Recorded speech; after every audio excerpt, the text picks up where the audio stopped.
4 conseils pour tourner la page de votre passé et ouvrir votre cœur à la vie devant vous.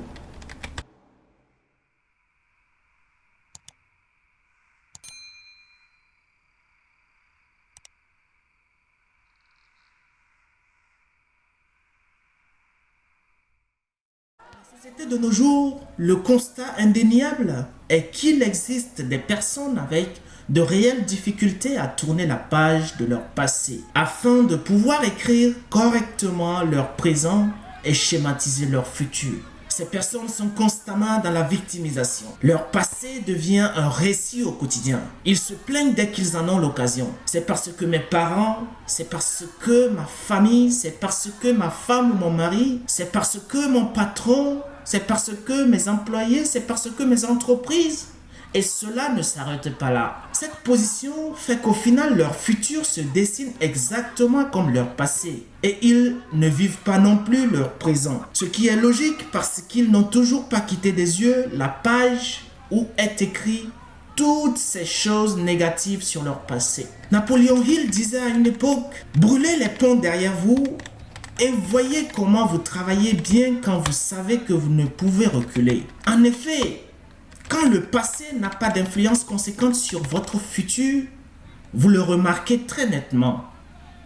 Et quand vous prenez conscience que ce qui vous permettait de vous plaindre ou de vous apitoyer n'existe plus, vous devenez un guerrier qui n'a plus le choix que d'avancer. Et pour y arriver, nous vous avons préparé 4 conseils pour vous permettre de tourner la page de votre passé et commencer à écrire votre présent en toute sérénité. Écoutez ces 4 conseils jusqu'à la fin. Et vous découvrirez également la part importante de cette page tournée dans votre présent et pour l'avenir.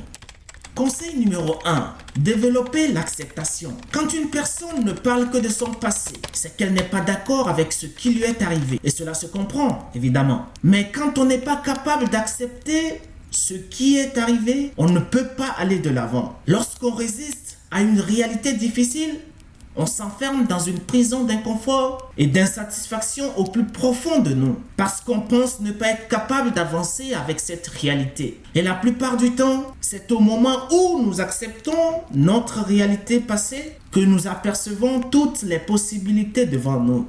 Développer en effet l'acceptation. Conseil numéro 2.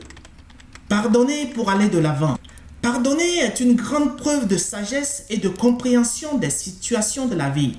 D'abord, il faut pardonner vous-même pour toutes vos incompréhensions de la vie. Ensuite, pardonnez les autres, ceux qui vous ont fait du mal, volontairement ou involontairement. Pardonnez ceux qui n'ont pas pu vous protéger par le passé et ceux qui ne vous ont pas aidé alors qu'ils le pouvaient. Quand on ne pardonne pas tous ces gens autour de nous et autant de fois qu'il nous faudra, nous portons à nous ce qu'on appelle de la colère.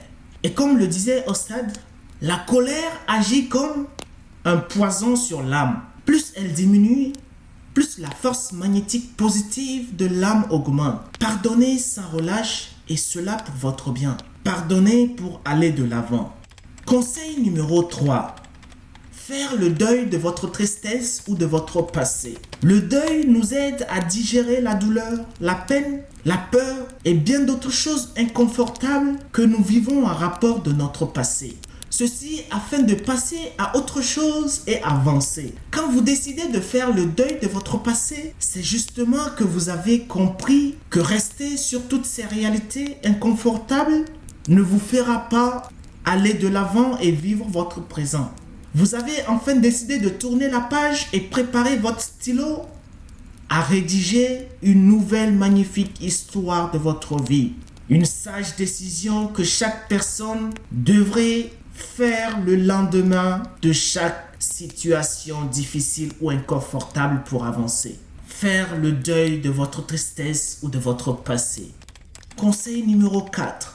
Ouvrir votre cœur à la vie que vous avez.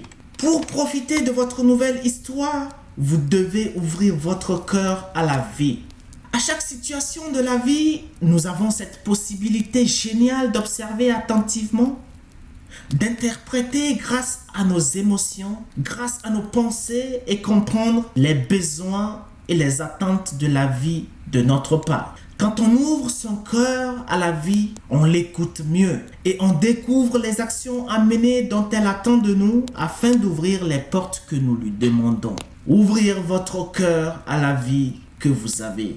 Comme nous vous l'avons promis, et nous voilà à la fin de ces 4 conseils, ce qu'il faut retenir de la page que nous avons tournée est qu'elle fait partie de nous et nous ne pouvons et ne devons pas l'effacer. C'est pour cette bonne raison que durant toute cette vidéo, nous vous avons simplement demandé de tourner la page et non la supprimer. Dans le cours de votre histoire, il se pourrait que vous vous perdez en cours de chemin. Et quelquefois, il est plus difficile de se retrouver quand on ne sait plus d'où on vient. Et il est au contraire plus facile de se retrouver quand on se réfère à son départ ou à quelques instants derrière soi. Le passé est une source de motivation pour beaucoup de gens sur Terre. Tournez la page de votre passé pour avancer. Mais n'oubliez pas votre passé. Archivez votre passé car elle peut nous être utile un jour. Merci, à très bientôt pour une nouvelle vidéo.